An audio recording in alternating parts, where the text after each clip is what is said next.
네, 할렐루야. 조명이 밝다 보니까 제가 한 분 한 분의 얼굴을 잘 볼 수가 없네요. 네.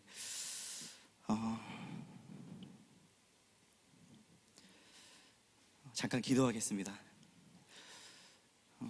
사랑과 은혜가 충만하신 하나님, 오늘도 우리 서울은용교회 모든 예배 가운데 은혜를 부어주시고 각 성도님들의 마음속에 말씀을 통하여 인도하여 주신 하나님의 은혜가 어찌나 큰지 모릅니다. 하나님, 이 시간 다시 한번 오후 예배로 모였는데 주님, 말씀을 전하는 자나 말씀을 듣는 자나 모두 하나님 앞에 서게 하여 주시고 이 말씀 가운데에서 주님의 뜻을 발견할 수 있도록 하나님 인도하여 주시옵소서. 주님 감사드리며 예수 그리스도 이름으로 간절히 기도드렸습니다. 아멘. 네, 성도님들 사랑하고 주님의 이름으로 사랑하고 축복합니다. 우리 옆에 있는 사람에게 이렇게 인사하셨으면 좋겠습니다. 사랑합니다. 축복합니다.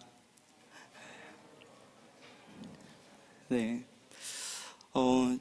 제가 이 서울은용교회 이 자리에 서게 될 줄은 제가 11년 전에도 몰랐고 입국해서도 몰랐고 네, 참 목사님께서 많이 배려해 주셔서 이 자리에 설 수 있는 것 같습니다. 서울은용교회는 저에게 굉장히 특별한 교회입니다. 혹시 저 알아보시는 분 혹시 있으시나요? 네. 저는 이 앞에서 예배인도는 하지 않았지만은 찬양팀으로도 많이 섬기고 그래서 저를 어떤 분이 보자마자 약간 제 트레이드 마크가 있습니다. 이렇게 박수를 여기를 치는 건데 그거 보시면서 또 이렇게 반갑게 맞아주시기도 하고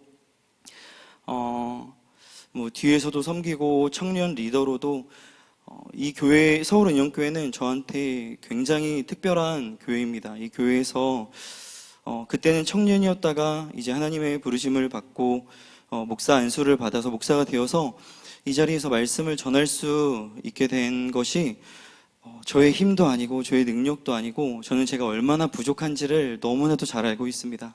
지금도 혹시 미세한 떨림이 느껴지시나요? 저는 앞에 서는 것이 굉장히 어색한 사람입니다. 그러니까 하나님께서 얼마나 수고하셨는지 몰라요. 얼마나 애쓰셨고 하나님께서 얼마나 온 힘을 다해서 저를 계속 이렇게 붙들어 가시는지 알 수가 없습니다. 저는 여전히 부족하지만 오늘 이 자리에 세우신 것 또한 주님이시라고 저는 믿습니다. 그래서 주님께서 오늘 저를 통하여서 이 서울은용교회와 성도님들에게 무언가 하실 말씀이 있지 않을까 그런 믿음으로 또 말씀을 전하려고 합니다. 오늘 어떤 말씀보다는 최현수 목사님께서 약간 간증으로 하라고 말씀하셨는데 사실 간증은 저한테 굉장히 약한 부분인데 그래도 미국에서 11년 동안 하나님께서 저와 제 아내 그리고 저희 가정을 이끄셨던 일하심들, 제가 만났던 하나님들을 함께 좀 나누려고 합니다. 이미 너무 잘 알고 계시겠지만 우리가 믿는 기독교는요 관계의 종교입니다. 여타 다른 종교와의 가장 큰 차별성이 아마 이 관계가 아닐까 생각이 됩니다. 레너드 스윗이라는 신학자가 있습니다. 그분께서 관계의 영성이라는 책을 쓰셨는데 그 책에서 기독교라는 것은 원래 예수 그리스도라는 살아있는 인격 위에 세워진 종교다라고 말했어요. 다시 말해서 기독교 안에서 우리가 살아계신 하나님, 예수님과 하나님과 관계를 맺지 않으면 아무 소용이 없다라는 거예요. 예수님이 저와 성도님들, 이 땅의 그리스도인들에게 가장 원하시는 것은요 그분과 의미 없는 어떤 사역이 아니라 그분과 관계하는 삶, 신앙생활, 그것을 너무나도 원하십니다. 그래서 성경 속에서요 다양한 관계들을 제시하십니다. 예를 들면 아버지와 아들, 자녀의 관계로, 때로는 신랑과 신부의 관계로, 때로는 주님은 포도나무 되시고 우리는 그분의 가지가 되고, 그리고 오늘 본문에서 본 것처럼 그분은 우리의 목자 되시고 우리는 당연히 그분의 양이 되는 어떤 이 관계성 속에서 주님을 더 알게 해주시고, 이게 성경 속에서 주님께서 원하시는 것입니다. 근데 주님은 어떤 상황 속에서도 주님이십니다. 맞습니까? 주님이 내가 잘못했다 해도, 내가 실수했다 하더라도 내가 너의 아버지가 되기를 더 이상 아버지는 더 이상 아니야 라고 말씀하지 않으십니다. 주님이 우리의 아버지가 되시고, 주님이 우리의 목자가 되시고, 주님이 우리의 신랑 되시고, 주님 우리의 포도나무 되시는 그분의 성품, 그분의 어떠함은요, 상황과 환경, 우리의 어떠함에 의해서 바뀌지 않아요. 그런데 이 레너드 스윗이 말하는 오늘날 교회, 언제부턴가 교회와 그리스도인들이요, 주님과의 관계에 있어서 영양실조에 걸려있다는 것입니다. 혹시 동의하십니까? 많은 분들이 교회 안에서 섬김을 하고 봉사를 하지만 주님과 관계없는 어떤 일들을 하는 것을 많이 볼 때가 있습니다. 주님은 변함이 없는데, 주님은 여전히 똑같은데, 주님은 우리의 아버지신데 우리가 때로 주님의 자녀다운 삶을 살기를 거부할 때가 있어요. 주님은 여전히 우리의 신랑으로 계시길 원하는데 신부다운 삶을 살기를 우리가 거부할 때가 있습니다. 주님은 우리의 포도나무 가지로서 우리가 가지된 우리가 열매 맺기를 원하는데 우리는 벗어나길 원해요. 주님은 여전히 우리의 목자 되시는데 우리는 목자 대신 주님의 양으로서 거부하면서 살 때가 있다는 것입니다. 이런 조건 속에서는요, 주님께서 우리에게 원하시는 그 관계가요, 온전하게 성립될 수가 없습니다. 이 말은 그 안에 있을 때, 그분 안에 있을 때 우리가 누릴 수 있는 모든 권리, 모든 자유함들, 모든 은혜들을요, 온전하게 누릴 수 없다는 말이 됩니다. 그러니 그분 안으로 들어가서 그분과 관계하는 것이 얼마나 중요한지 몰라요. 제가 한번 예를 들어보겠습니다. 제 아들 유겸이가 저기 없던 아이가 와서 유겸이가 저기 있는데, 유겸이가 이제 올해 이제 9월 되면은 1학년이 됩니다. 이제 1학년이 됐다고 유겸이가 만약에 유겸이 오해하지 않기를, 만약에 아빠 저 이제 1학년이 됐으니까 저 아빠 없이도 이것도 할 수 있고 저것도 할 수 있고 아빠 더 이상 간섭하지 마세요. 저 이제 아빠가 그렇게 많이 필요 없어요 라고 말을 하고 집을 나가버려요. 만약입니다. 그러면 제가 유겸이의 아빠인 것은 변함이 없습니다. 그런데 제가 아빠로서 제 집을 떠나버린, 제 품을 떠나버린 아이들에게요, 해줄 수 있는 것이 없게 됩니다. 마치 우리가 복음서에서 보았던 둘째 탕자 아들처럼 그저 할 수 있는 것은 기다리는 것밖에 없다라는 거죠. 기다리는 것. 그래서 신앙생활에 있어서요, 정말 중요한 것은요, 나의 위치를 깨닫는 거예요. 내가 목자가 아니고, 내가 아버지가 아니고, 내가 할 수 있는 것처럼 보이지만 나는 양에 불과하고, 나는 자녀에 불과하고, 다시 말해서 주님이 없으면 아무것도 할 수 없는 존재라는 자기인식, 정확한 자기인정이요, 건강한 신앙생활의 시작이라고 저는 생각합니다. 오늘 시편 23편의 저자인 다윗이요, 이 관계 속에서 이 관계, 하나님께서 원하시는 관계 속에서 자신의 위치를 너무나도 잘 알았던 존재입니다. 1절에 보면 다윗이 이렇게 고백합니다. 여호와는 나의 목자시니 내게 부족함이 없으리로다. 다윗은 이렇게 말하지 않았어요. 애매모호하게 여호와는 목자이십니다 이렇게 말하지 않았습니다. 다윗은 여호와는 나의 목자이십니다, 여호와는 나의 목자이시기 때문에 내가 부족함이 없습니다 라고 너무나도 분명히 말하고 있습니다. 이 말은 여호와는 나의 목자이십니다, 그러므로 나는 주님의 양입니다 라는 고백과 동일하게 됩니다. 그러니까 다윗은 지금 자신의 위치가, 이 다윗은 어떤 존재입니까? 양을 다스려 봤어요. 그리고 백성들을 다스리고 통치하는 왕입니다. 그럼에도 불구하고 지금 다윗은 하나님 앞에 자기의 위치를 알았어요. 나의 능력이 있고 내가 거느리는 사람이 많고, 하지만 다윗은 하나님 앞에서는 철저하게 양이라는 것을 너무나도 인정했다라는 거예요. 그랬기 때문에 다윗의 삶 전체는 하나님이 함께 하신 삶, 하나님이 이끄시는 삶, 때로는 어려운 상황도 있었지만 그 안에서 하나님을 만났고요, 그의 삶 전체를 통해서 다윗은 하나님을 경험하고 또 경험했던 대표적인 인물이 된 거죠. 그런데 중동 지역에서 양 같다라는 말은요, 굉장히 모욕적인 말입니다. 양이라는 동물이 우리 한국에서는 어떤 귀엽고 포근하고, 그래서 굳이 양을 보러 양떼목장도 가고, 오늘 오전에 이모티콘도 말씀하셨는데 이모티콘에 보면 폭신폭신하고 귀여운 어떤 그런 표현으로 쓰고 있지 않습니까? 근데 중동 지역에서 이 양이라는 것은 골칫덩어리, 다시는 내가 이 동물을 키우고 싶지 않아 라고 말할 정도로 진절머리난 어떤 대상이라는 거예요. 양들이 가진 어떤 특성들이 있습니다. 몇 가지가 있는데 양들은 굉장히 고집이 세요. 그래서 자기 멋대로 막 해버려요. 그리고 양은 자기에게 어떤 양들마다 뿔이 있습니다. 근데 뿔이 있으면 자기를 향해서 공격하는 대적들, 원수들, 늑대들을 향해서 들이받고 쫓아내야 되는데 이 뿔을 어디에 사용하냐면 자기 친구 양, 옆에 있는 양, 혹시라도 내 밥그릇 뺏어갈까봐 그 양을 향해서 돌진해서 쫓아내고, 그만큼 욕심이 많고 무지한 동물이 양이라는 거예요. 그리고 양은 바로 앞밖에 보지 못해요. 그러다가 바로 앞에 보면서 풀 뜨면서 가다가 어느 순간 길을 잃고 헤매고 방향을 잃어버려서 주인이 애쓰게 만드는 동물이 바로 양이라는 것입니다. 다윗은 양을 돌보던 자였어요. 이런 습성을요 너무나도 잘 알고 있습니다.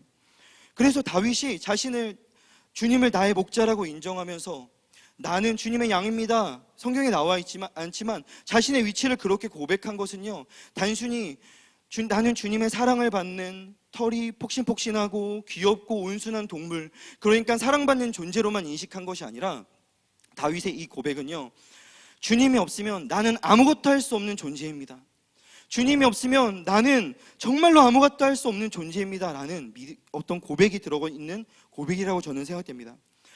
성도님들 안에는 어떤지 모르겠지만 제 안에 이런 마음이 있었어요. 그래도 나 정도면, 그래도 내가 서울은영교회에서 봉사했던 거 정도면 지금 많은 성도님들이 교회 정말 아름답고 훌륭하게 세워나가신 줄 믿습니다. 우리 안에 이런 마음이 있어요. 나 정도면 괜찮은 그리스도인이지 라는 생각을 누구나 다 갖고 있다는 것입니다. 그러니 나는 정말로 주님이 없으면 안 되는, 목자가 없으면 안 되는 양이야 라는 것이 우리가 찬양도 많이 하고 해서 우리 머릿속에 있지만 정말 내 마음 깊은 곳에서 그것을 인정하고 받아들이고 주님의 철저한 보호와 인도하심 속에서 살아가는 것이 사실은 쉽지 않습니다. 근데 제가 이번 주에 어떤 분을 만나서 어떤 대화를 나누다가 제가 너무 동의되는 대화를 나누게 되었어요. 이 시대에 신앙생활을 함에 있어서 가장 경계해야 될 것이 무엇인가? 어떤 분들은 교회로 침투하는 이단, 앞에 꺼주셔도 돼요. 이단 세력들, 또 사역 속에서 지치게 만든 어떤 무기력감들, 분쟁들, 이런 것들이 있겠지만 이 시대 가운데 있어서 가장 그리스도인들이 경계해야 될 것 중에 하나는 그거예요. 자기 열심, 자기 의. 왜냐하면 교회가 점점 사이즈가 커지거나 교회에도 너무나도 많은 사역이 필요하기 때문에 일꾼들이 필요합니다. 충성된 일꾼이 필요해요. 저는 성도님들이 이 서울은영교회 안에서 정말 충성된 일꾼으로 바로 세워지길 원합니다. 그렇게 사역하고 계신 분들도 너무나도 많고요. 근데 자기 열심, 자기 의, 주님을 의지하지 않은 채 내 뜻, 내 방법, 내 경험을 가지고 내 자신을 믿고 하는 어떤 류의 자기 열심, 자기 의는요, 어느 시간까지는, 어느 영역에서는 교회 안에 굉장한 어떤 도움이 될 수도 있지만 주님의 뜻과 관련 없는 내 열심, 내 의지는요, 교회를 어느 순간 깨트려버리게 됩니다.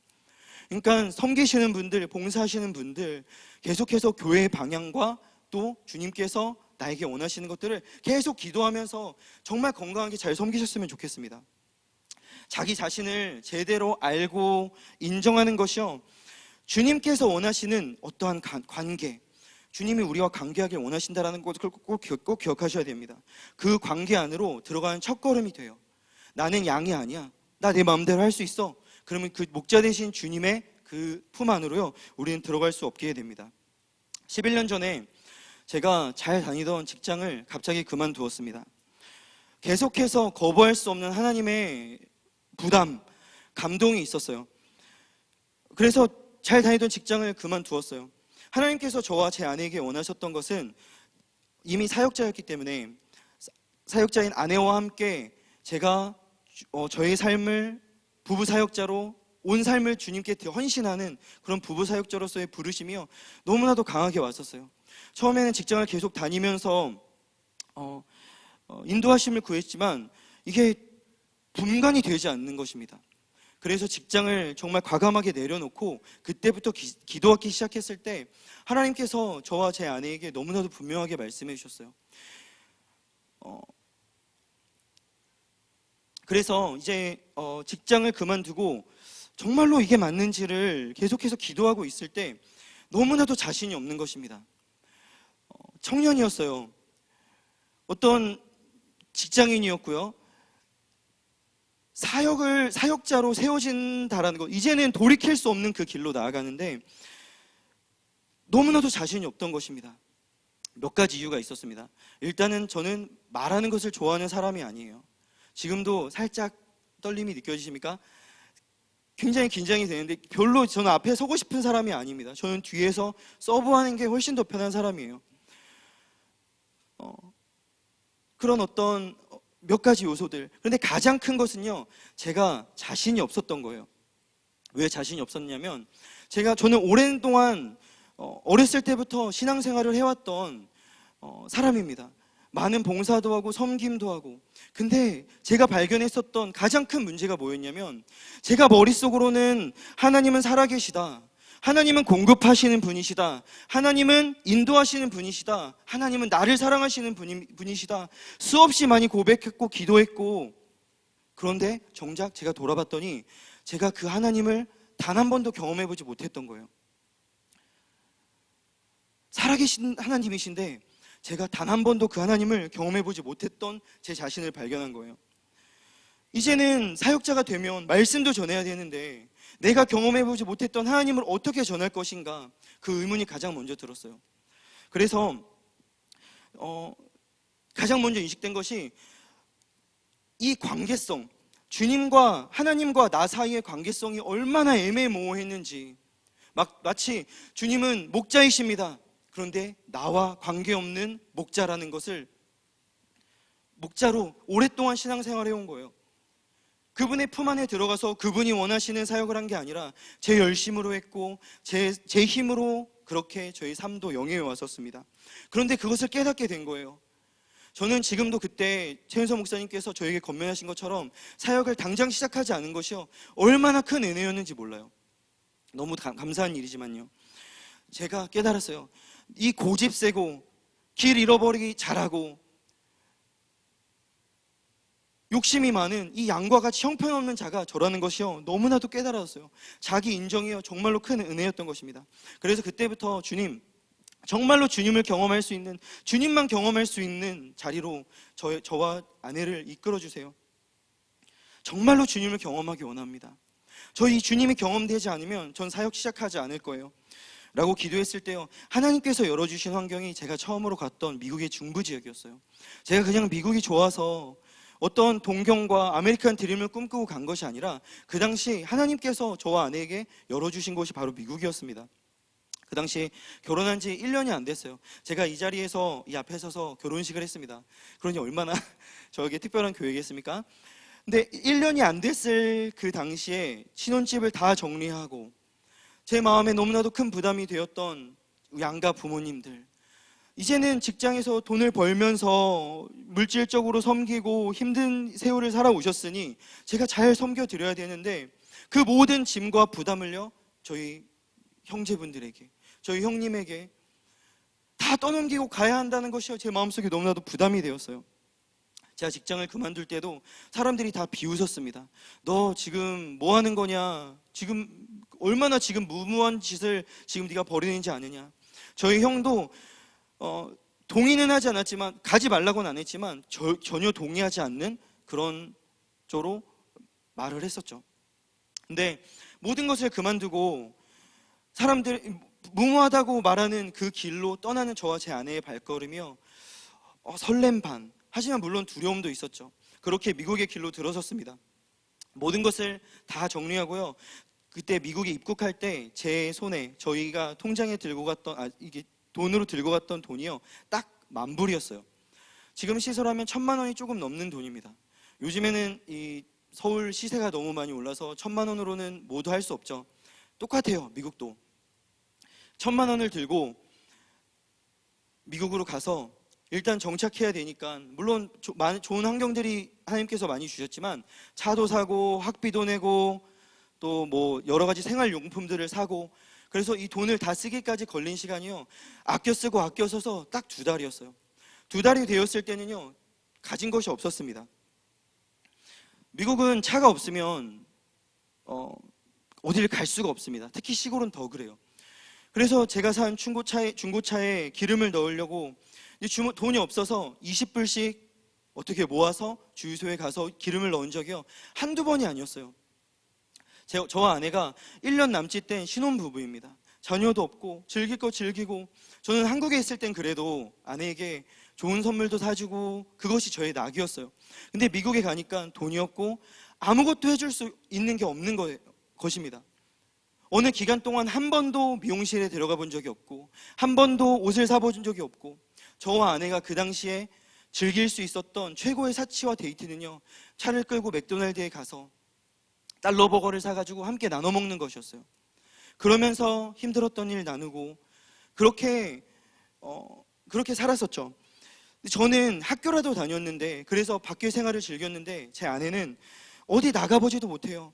그곳에 오는 많은 사람들의 끼니를 해결해주고 청소하고 밥하고 설거지하고 나면 하루가 끝이 나버려요.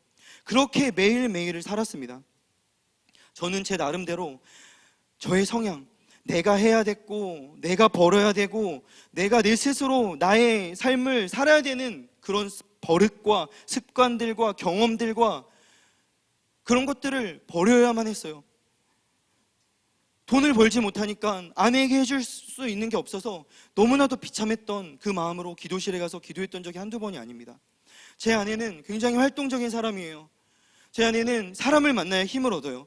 그런데 주방에 처박혀서 요리하고 설거지하고 끝나고, 그래서 몇 달 동안, 처음에 가서 몇 달 동안은요, 이제 사람들을 다 섬기고 설거지하고 청소하고 저와 아내가 묵었던 그 방에 들어와서 얼마나 많은 밤을 울면서 지새우는지 모릅니다. 후회도 많이 됐어요. 이게 맞을까?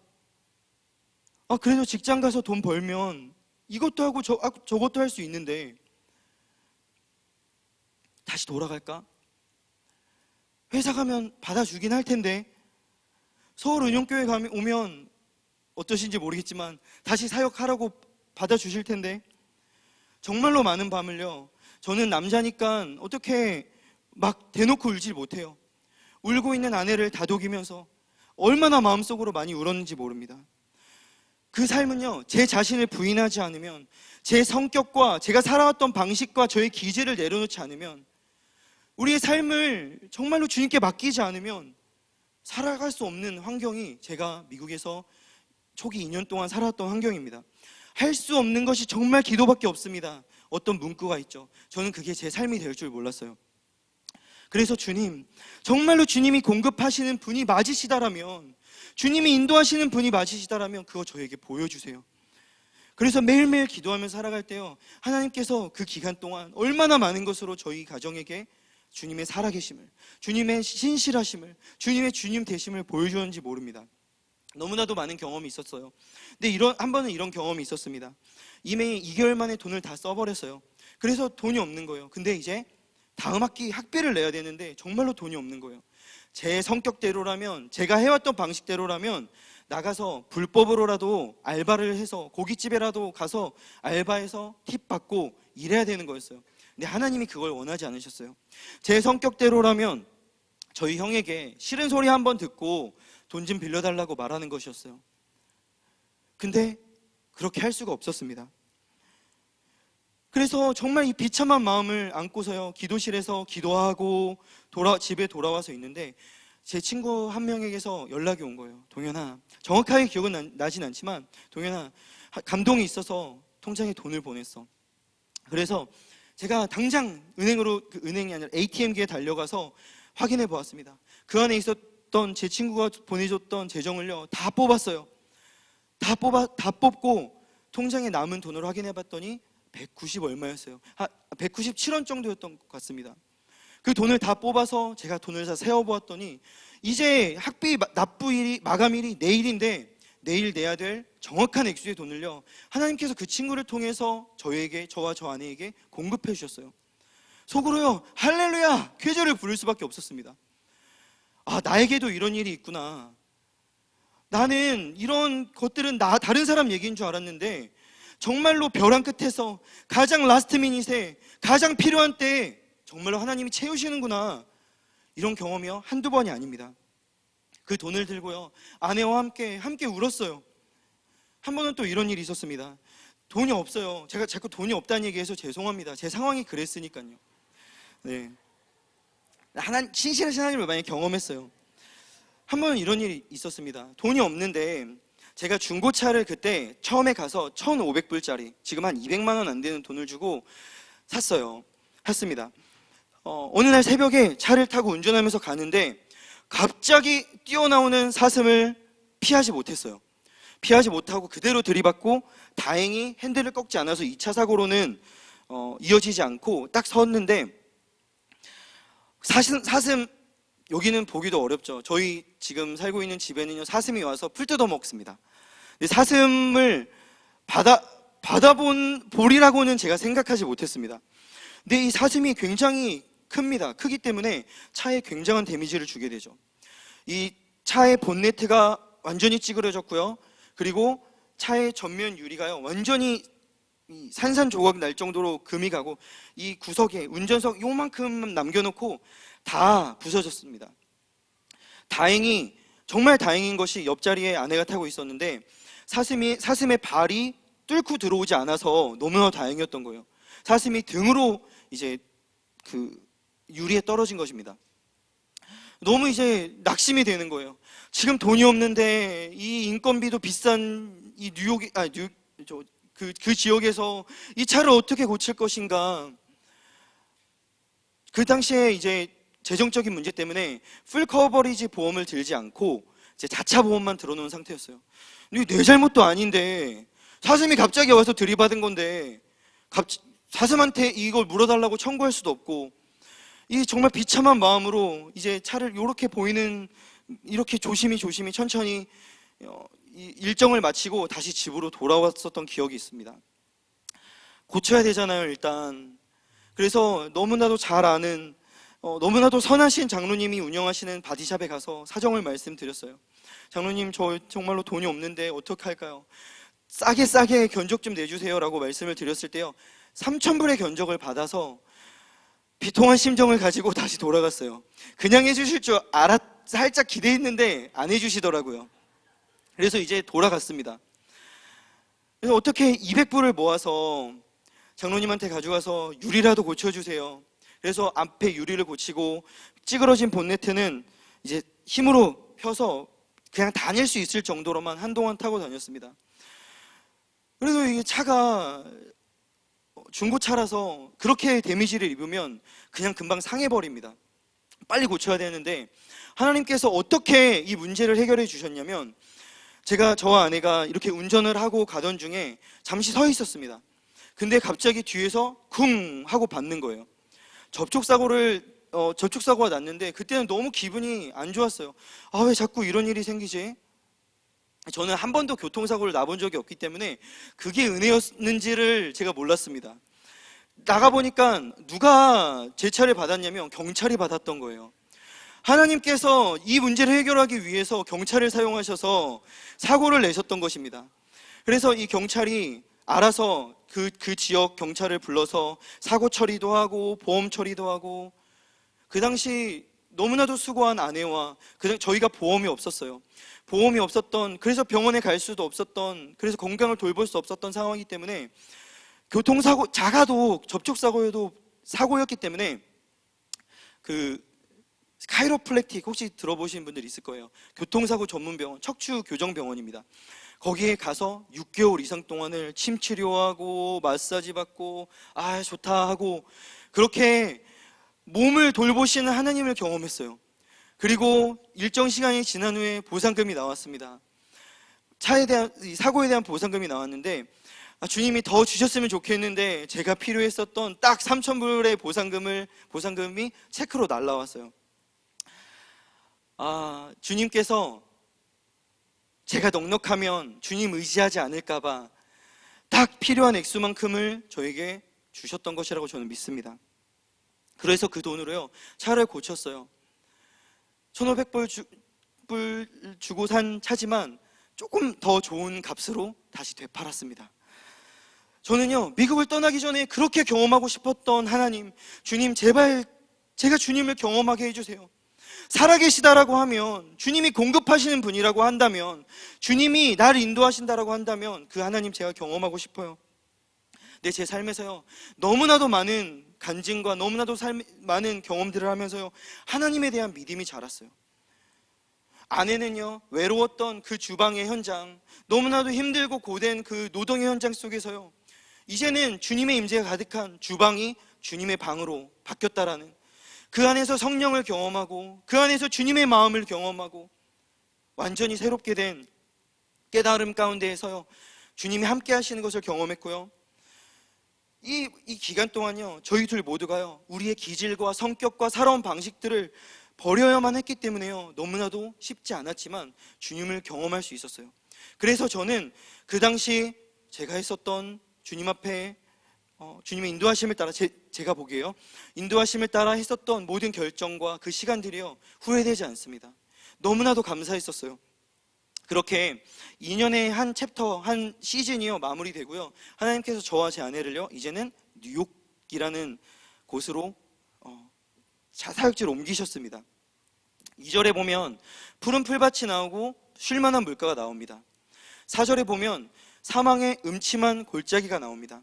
이 2년의 훈련이 결코 쉽지 않았기 때문에 뉴욕에 가서 살면서 사역이 힘들 것은 예상했지만 조금 더 나은 안정된 삶을 기대하는 마음이 제 안에 있었는지 모릅니다. 사역자로 이제 가기 때문에 사역자로서의 어떤 기대했었던 무언가가 있었던 것 같습니다.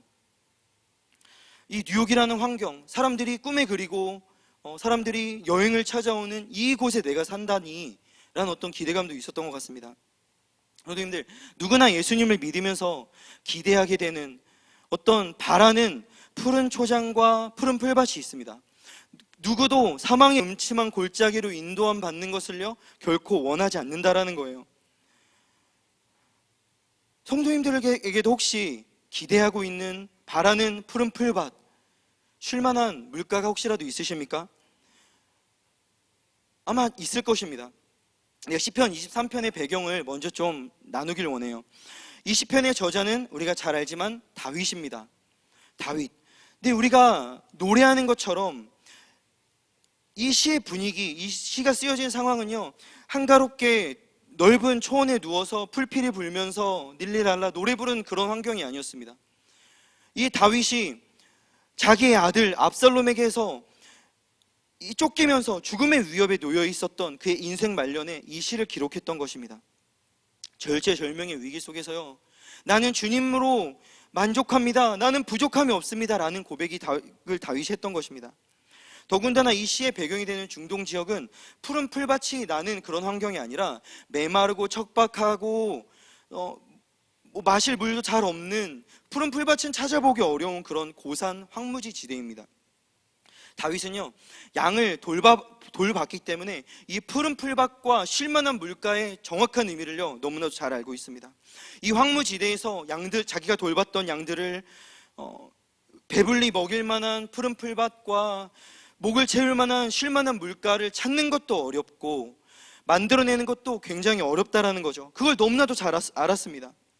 실제로 중동 지역에, 이건 제가 책을 통해서 안 내용인데, 중동 지역의 목자들이 이 푸른 초장을 만들기 위해서는 엄청난 대가 지불과 수고를 해야 한다는 것입니다. 그 메마른 땅에 거친 자갈밭을 곡괭이로 일궈서 모든 자갈을 빼내고 가시덤불과 뿌리들을 다 뽑아서 제거하고 메마른 땅에 물을 주어서 부드럽게 하고 그 위에 씨를 뿌리고 정성껏 물을 주어서 정성스럽게 관리한 결과가 바로 푸른 초장, 자신이 목자가 돌보던 양들이 배불리 먹을 수 있는 그런 환경이라는 것입니다. 우리가 기대하는 푸른 풀밭이 있습니다. 쉴만한 물가. 어떤 면에서 보면 이런 게 아닐까요?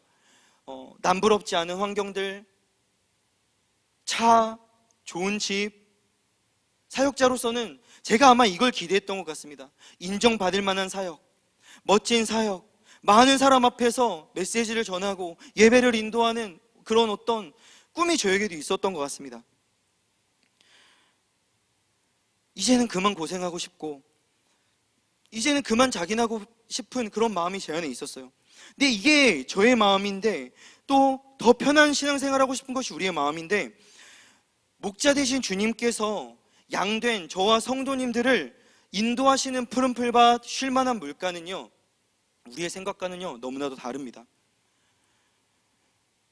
주님은요 제 안에 내가 원하는, 내가 바라는, 그래서 내가 억지로 이뤄내는 푸른 풀밭 쉴 만한 물가가 아니라 주님께서 말씀하실 때 그 말씀을 받을 만한 그 마음, 주님께서 일하실 수 있는 환경, 그것이 주님이 원하시는 푸른 풀밭과 쉴 만한 물가라는 것을 너무나도 분명하게 말씀하셨어요.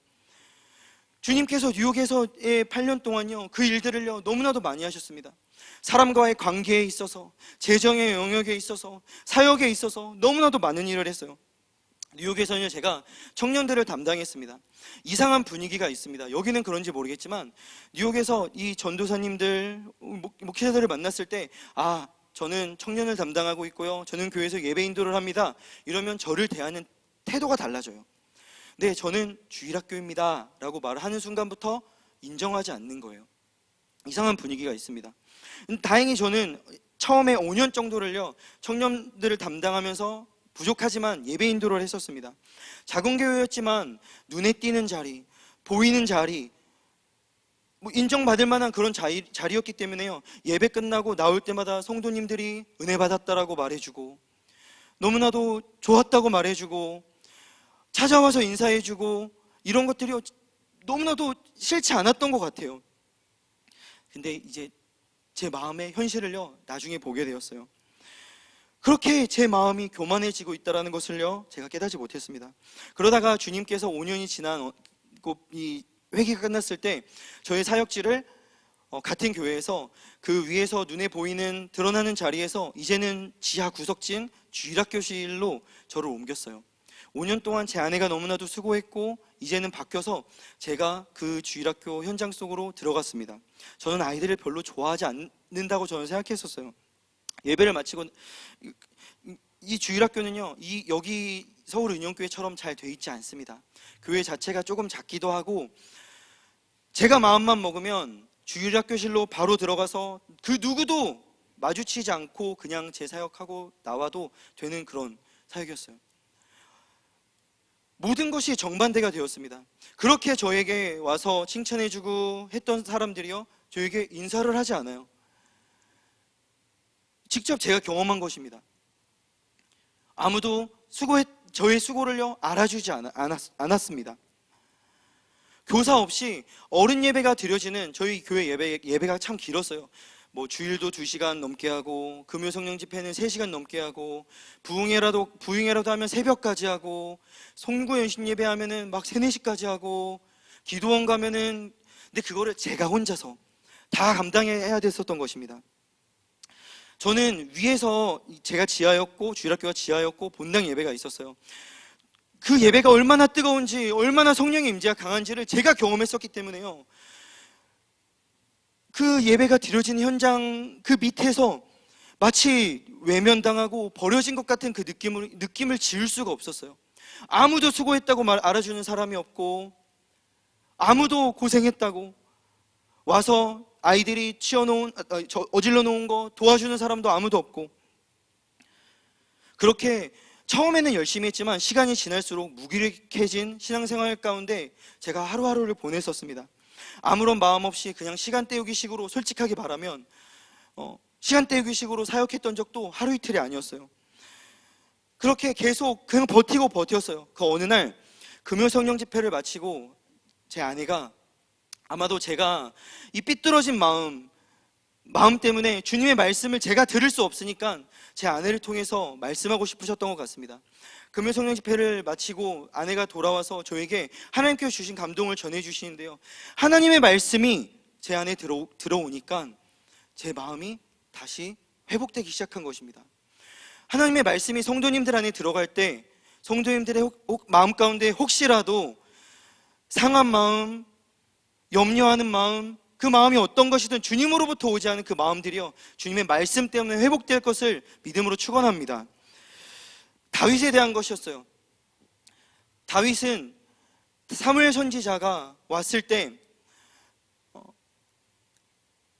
그래서 기름 부음 받을 차를 찾고 있었죠. 왔을 때 모든 가족들에서 열외되어서 목동에서 초원에서 양을 치고 있었던 그런 상황이었습니다. 근데 다윗은 저처럼 불평하지 않았던 거예요. 저기 형들은 그렇게 좋은 자리에서 하고 있는데 저는 왜 이런 곳에서 양이나 치고 있습니까? 불평하지 않았던 거예요. 다윗은 그 자리를 예배의 장소로 만들었습니다. 다윗은 그 자리를 임재의 장소로 만들었던 거예요. 하나님이 저의 현실을 보게 했습니다.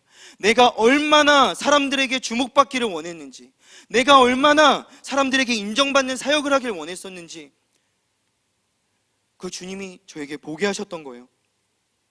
아, 주님이 나에게 받으신 예배가 있구나. 사람들은 나에게 관심을 두지 않고 이 주일학교 사역 너무 힘든데, 사람이 필요한데 아무도 돌보지 않는 이 사역의 현장 속에서 주님은 내가 이 다윗처럼 정말 주님만 예배하기 원하는구나, 내가 이 아이들을 주님의 마음으로 사랑하기 원하는구나 라는 것을요, 너무나도 깊게 깨닫게 해주셨어요. 내 실체, 너무나도 형편없는 실체의 한 영역이요 또다시 드러나는 순간이었습니다. 그동안 냉랭하게 식었던 제 마음이요, 그 말씀이 들어오자 하나님의 관점이, 하나님이 물론 예배하는 자들에게도, 저 위에서 예배하는 자들에게도 있지만 지금 너에게도 나에게도 주님의 시선이 나를 향해 있구나 라는 것이요 정말 온몸으로 느껴지니까요 감당할 수가 없었어요. 그때부터 제 마음이 바뀌었습니다. 아이들을 대하는 태도가 바뀌었어요. 어린 한 영혼을 위해서요 정말로 최선을 다했어요. 매 주마다 아이들에게 말씀을 암송하게 하기 위해서 노래를 만들었어요. 아이들과 함께 노래를 부르면서 예배할 때 얼마나 큰 기쁨이 있었는지 모릅니다.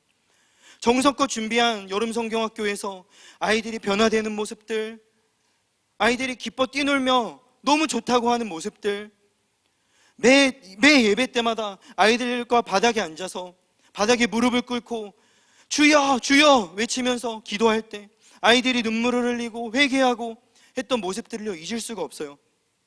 아, 주님이 정말 이걸 원하셨구나. 사역에는 크고 작은 것이 없구나. 사람에게 주목했었던, 인정받기 원했었던 제 마음을요 완전히 바꿔놓으셨습니다. 물론 상황은 변함이 없어요. 여전히 누구도 알아주지 않아요. 저 혼자 감당해야 되는 상황은 변함이 없었지만요 괜찮았습니다. 왜? 주님이 보고 계시니까요. 제가 만약 그 뉴욕에서의 삶 가운데 제가 원하는 방식, 제가 원하는 어떤 삶의 모양들을요 쫓고, 사역의 모양들을 쫓고 그것을 선택했더라면요 저는 아마요 교만이 머리끝까지 올라갔을 거예요. 할 줄도 없는 사람이요. 근데 주님은요 제가 원하는 푸른 풀밭을요 다 치워버리셨어요. 자갈들을 치우시고, 물론 아직도 많이 남아있습니다. 자갈도 치우시고 가시덤불도 제거하시고 주님이 모든 수고를 하셨어요. 그래서 주님께서 제 안에 주님이 원하시는 푸른 풀밭을 하나하나 만들어가고 계십니다. 주님의 꼴, 주님의 말씀을 먹을 수 있는 환경, 여전히 힘들고 어렵지만 주님의 말씀에 순종할 수 있을 만한 마음의 상태를 주님께서 계속해서 만들고 계신다라는 거예요. 우리는요 그리스도를 믿으면서도 우리 각자가 추구하는 삶의 방식과 모양이 있습니다. 주님이 말씀하시고 감동을 주셔도요 무슨 이유 때문인지 각자가 이유가 있겠지만 내 생각과 다르기 때문에, 혹은 내가 포기해야 되는 것 때문에 그 순종의 영역에서요 하나님을 외면해 버릴 때가 있습니다. 세상의 풀밭과 주님께서 우리에게 원하시는 푸른 풀밭은요 저는 다르다고 믿습니다. 주님께서 우리에게 정말 주기 원하시는 푸른 풀밭은 주님께서 말씀하실 때 순종할 수 있는 그 마음의 상태입니다. 성도님들이 정말로 세상의 꼴이 아닌 주님의 꼴을 먹으며 믿음으로 양육되고 자라날 수 있고, 그래서 정말 주님께서 말씀하실 때 네 주님 제가 그렇게 하겠습니다, 아주 작은 영역에서도요 주님이 만들어가고 계시는데 그 푸른 풀밭을 이뤄내기 위해서 주님께서 인도하신 삶의 방향은 고난이라는 거예요. 자기 부인을 선택해야 되는 그 기로에 놓일 때가 있습니다. 자기를 희생해야 될 때도 있어요. 그래서 이게 어려운 것 같습니다. 성도님들, 이 부분만 나누고 함께 기도했으면 찬양하고 기도하기를 원해요. 오늘 4절에 보면 사망의 음침한 골짜기라는 것이 나옵니다. 우리 누구도 사망의 음침한 골짜기로 인도함 받는 것을 원하지 않아요. 그런데 이 다윗은 목자로서도 양들을 데리고 사망의 음침한 골짜기로 양들을 데리고 그곳으로 이동합니다. 왜였을까요? 그냥 극기훈련일까요? 그렇지 않아요. 왜냐하면 그 사망의 음침한 골짜기, 좁고 협착하고 너무나도 어려운 현장이지만 이 양들이 평지에서는 먹을 수 없는, 그 곳에 가야만 먹을 수 있는 너무나도 좋은 풀들이 그 사망의 깊은 음침한 골짜기에서 자라고 있기 때문에 이 사망의 음침한 골짜기를 걷는 동안 이 양들이요, 다리가 튼튼해져요. 평지의 풀을 뜯어 먹으면서 이 양들이 살이 띠룩띠룩 찌게 됩니다. 그래서 잘 넘어져요. 잘 넘어지면 목자가 와서 또 세워줘야 됩니다.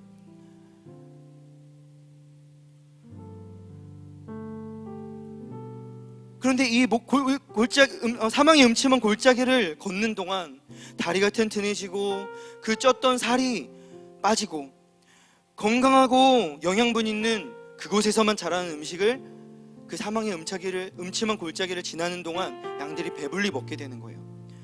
다윗이 또한 목자들이 양들을 사망의 음침한 골짜기로 양들을 이끌고 갔었던 이유입니다.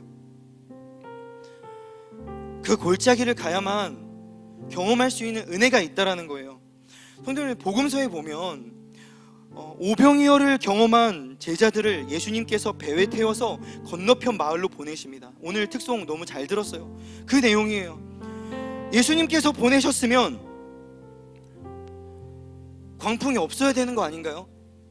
내가 예수님 뜻에 순종했으면 예수님이 모든 문제들을 다 치워주셔야 되는 거 아닌가요? 그런데 제자들이 광풍을 만나게 됩니다. 거센 파도와 심한 바람을 만나게 됩니다. 제자들이 두려워서 벌벌 떨게 됩니다.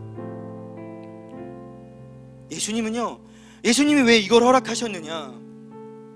예수님께서 정말 이 제자들에게 원하셨던 것은요, 그 현장 속에서 뭔가 배우기를 원하셨던 것입니다. 그 자리에서만 배울 수 있는 무언가가 있었던 거예요. 예수님께서 말씀하시죠. 안심하라, 두려워 말라. 안심, 두려워하지 않는 마음, 평안함은요, 우리가 평안할 때 누릴 수 있는 것이 아닙니다. 평안은 평안할 수 없는 환경 속에서 배우는 거예요. 그래서 제자들을 보내신 예수님께서 광풍이 불도록 허용하셨던 것입니다. 예수님은 능력이 있으십니다.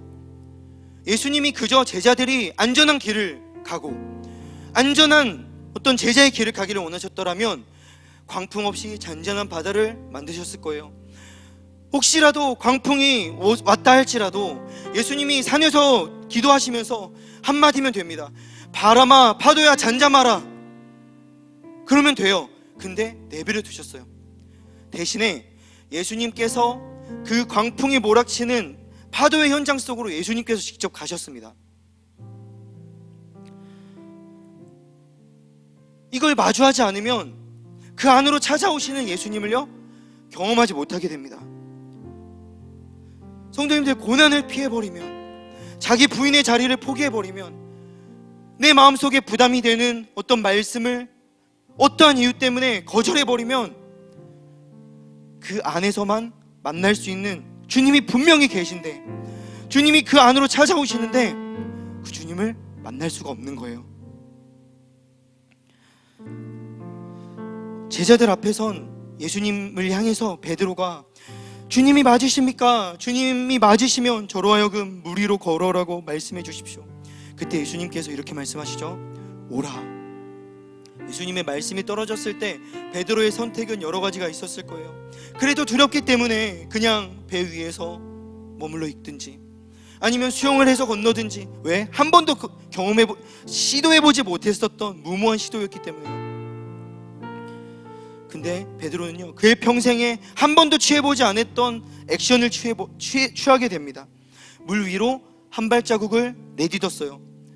한 발, 두 발 걷게 됩니다. 이내 바다를 보고 두려움에 빠져요. 그래서 허우적됩니다. 그래도 괜찮습니다. 성도님들, 믿음으로 살아갔을 때, 내가 말씀에 순종해서 무언가 해봤을 때 항상 성공만은 있는 것은 아닙니다. 내가 기대했던 어떤 삶의 모양이 그려지지 않는 거예요. 재정의 영역도, 관계의 영역도 때로는 내 생각과 다를 때가 있어요. 말씀에 순종했음에도 불구하고요. 그래도 괜찮아요. 그래도 괜찮습니다. 왜냐하면 그곳에서 주님이 보고 계셨고요, 결과와는 상관없는 순종을요 주님이 원하셨던 것, 그것을 기억하셔야 됩니다. 믿음의 결정에 항상 성공만 있는 것이 아니라는 것을 성도님들 꼭 기억하시길 바라요. 넘어지기도 하고 주저앉기 하기도, 실패하기도 하고, 비참한 마음도 겪기도 하고요. 베드로가 물에 빠졌어요. 그 순간 베드로는요, 그의 평생에 절대로 잊을 수 없는 한 가지 일을 경험하게 됩니다. 놀라운 일을 경험했어요. 물에 빠진 베드로를 향해서요, 예수님께서 손을 뻗어서 베드로를 손을 꽉 잡고 일으켜 주십니다. 그냥 죽게 내버려 두지 않으세요. 그냥 실패의 자리에서 내버려 두지 않으십니다. 예수님은 손을 뻗어서 베드로를 일으켜서 배에 태우시고 함께 그 배에 오르시게 됩니다. 예수님의 손길, 그곳에 제자가 많이 있었어요. 근데 그 예수님의 손길을 경험했던 사람은 딱 한 사람, 두렵지만, 한 번도 해본 적이 없지만 예수님께서 말씀하셨기 때문에, 오라고 말씀하셨기 때문에 한 믿음으로 한 걸음 순종했던 베드로만이 그 무서운 파도 속에서 예수님의 손, 나를 건져 일으키시는 예수님의 손을 경험했다라는 거예요. 우리는 목자가 아닙니다. 우리는 양이에요. 목자가 이끄시는 대로 우리는 가야만 한 존재입니다. 목자 대신 예수님께서 원하시는 사역을 해야 되고, 원하시는 성김을 해야 되고, 원하시는 봉사를 해야 되고, 목자가 이끄는 대로 주님과 발을 맞추고 주님과 손을 맞추어서 가야 되는 존재가 저와 성도님들이라는 거예요. 그 길은요, 순종해야 되기 때문에 때로는 나 자신을 부인해야 되고, 때로는 내 경험과 판단을 내려놓아야 되고, 그래서 너무나도 쉽지 않습니다. 하지만 그 길에서만 만날 수 있는 주님이 있다라면, 성도님들, 자기 부인하는 것이 그렇게 어렵겠습니까? 그 길에서만, 그 영역에서만, 내 고통의 현장에서만 만날 수 있는 주님이 있다라면, 저는 성도님들이 힘들어도 믿음으로 그 길을 가셨으면 좋겠습니다. 주님께서 말씀하실 때, 주님, 이거 너무나도 어렵지만 내가 주님의 말씀 따라 가겠습니다, 그렇게 가는 성도님들이 되기를 원해요. 작년까지 이제 8년 동안의 뉴욕 예수가족교회 사역을 마무리 짓고요, 올해부터는 하나님께서 저와 아내를요 다른 곳으로 옮기셨어요. 또 다른 시즌입니다. 저와 아내에게요 다음 세에 대한 비전을 주셨습니다. 기도하는 가운데 특별히 더 어린 아이들에 대한 비전을 주셨어요. 근데 어린이, 이 시대의 교회, 많은 교회들이 어린이에 대해서, 다음 세대에 대해서 강조하고 있는데, 저에게 주신 마음은 모든 세대가 함께 이 어린이를 위해서 투자하고, 모든 세대가 어린이와 함께 예배하고, 모든 세대가 어린이들을 용납하고, 모든 세대가 어린이를 존중하는 그런 교회, 더 나아가서는 학교를 세우라는 그런 마음을 주셨어요. 그래서 이 사역을 정리하고 여러 교회에서 정말 혹할 만한 오퍼들도 있었지만, 그 비전을 가장 위에서 가장 잘 준비될 수 있는 가장 작은 교회로 하나님께서 저와 아내를 이끄셨어요. 또 여러 가지 힘든 상황 속에서 두려움도 있고 염려도 있고 마음의 의심도 있습니다. 하지만 저와 아내가 기도하면 기도할수록 더 분명해지는 것은 하나님께서 우리를 인도하고 계시다라는 거예요. 성도님들, 기도해 주시길 바랍니다. 저는 서울 은용교회 성도 혹은 사역자는 아니지만요, 가족이라고 생각합니다. 그래서 꼭 기도해 주셔야 돼요. 저와 아내가, 물론 모든 성도님들이 마찬가지지만 계속해서 우리가 정말 주님 오실 그날까지 걸어가야 할 길은요, 좁은 길입니다. 그 길이 어렵고 협착할지라도, 많은 사람이 가지 않아도요, 성도님들 믿음으로 그 길을 걸어가시길 바랍니다. 작은 섬김 속에서 내 사역이 보잘것없다라고 여기시는 것이 아니라, 아, 주님이 날 보고 계시는구나, 그거를 믿음으로 받아들이시길 바라고요. 우리 삶의 현장 속에서 계속해서 주님을 나의 주님으로 인정하시고, 나는 양으로 인정하고 목자 되신 주님을 잘 따라가셨으면 좋겠습니다. 이 찬양을 좀 했으면 좋겠어요. 내 영혼은 안전합니다. 성도님들, 찬양을 하고 함께 기도할 건데요,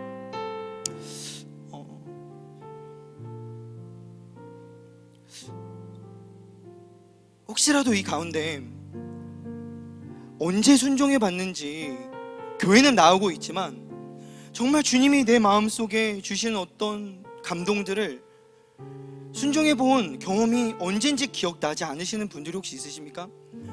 이 시대 그리스도인들이요, 이 관계성 안으로 들어오지 않아요.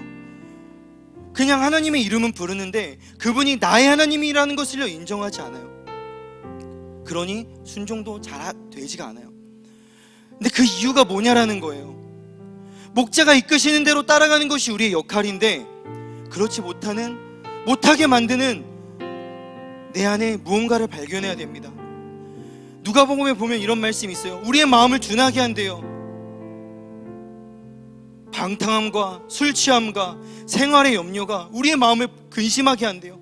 우리의 마음을 둔하게 한대요. 그래서 주님이 말씀하셔도 듣지 못하게 하고, 혹은 나 자신을 부인하고 싶지 않은, 자기 부인하고 십자가를 지라고 말씀하셨는데 그러고 싶지 않은 어떤 마음입니까? 근데 우리가 가장 평온한 때는요, 목자는 양으로서 목자의 품 안에 있을 때입니다. 자녀된 자로서 아버지의 품 안에 있을 때 우리의 영혼은요, 가장 만족하고 이 다윗의 고백처럼 부족함이 없음을 누리게 됩니다. 그래서 저는 성도님들에게 도전해요. 오늘 함께 이 시간 혹시 찬양팀들 나오셔서 찬양 혹시 도와줄 수 있으신가요? 네. 오늘 함께 찬양하고 기도하고 그렇게 예배 마치도록 하겠습니다.